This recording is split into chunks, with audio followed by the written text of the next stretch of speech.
Hello friends, எல்லாருக்கும் வணக்கம். இன்றைக்கு நான் மிளகு பானி எப்படி செய்கிறேன்னு தான் காட்ட போகிறேன். வாங்க வீடியோக்குள்ளே போவோம். இதுக்கு 100 கிராம் புழுங்கல் அரிசி எடுத்துருக்கிறேன். இதை மிக்சியில் போட்டு நல்லா அரைச்செடுப்போம். இப்போ ஒரு சட்டியில் மிளகு 1 ஸ்பூன் போட்டு வறுத்துக்கொள்ளுங்க.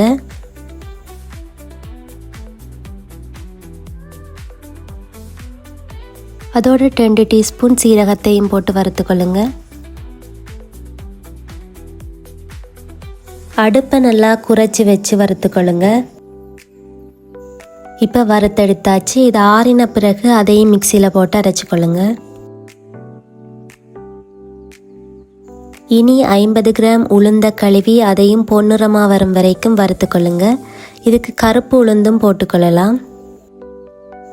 இந்த பருவத்தில் இறக்கி அதையும் ஆறின பிறகு மிக்சியில் போட்டு அரைச்சிக்கொள்ளுங்க.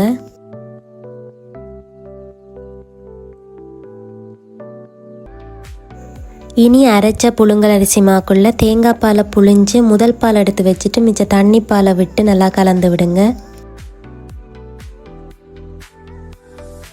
மா கட்டி இல்லாமல் நல்லா கரைச்சி விடுங்க.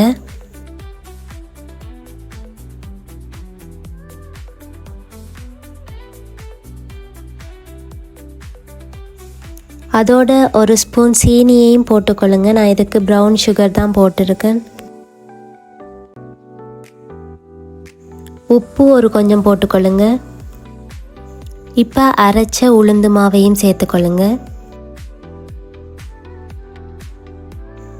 இதை கலந்து விட்டுட்டு இனி அடுப்பில் வச்சு நல்லா கிளறி விட்டுக்கொள்ளுங்க.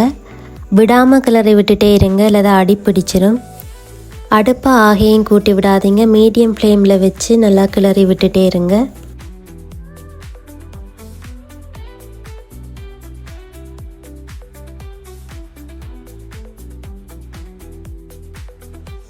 நல்லா கிளறிக்கொண்டே இருங்க. இந்த பதத்துக்கு வந்த பிறகு தேங்காய் பால் முதல் பாலை 1 கப் விட்டு நல்லா கிளறி விடுங்க.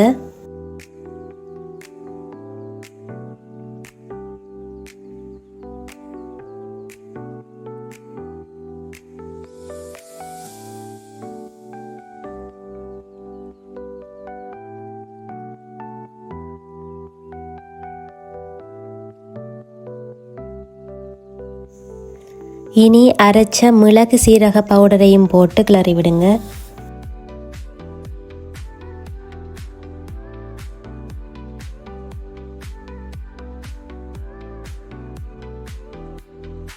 அவ்வளவுதான், மிளகு பானி ரெடி. இது நெஞ்சு சளிக்கு நல்ல ஒரு மருந்தாக இருக்கும். உரைப்பும் இனிப்பும் சேர்ந்து நல்ல ஒரு டேஸ்ட்டாக இருந்துச்சு. இந்த மெத்தடில் செய்து பார்த்து எனக்கு கமெண்ட் பண்ணுங்கள்.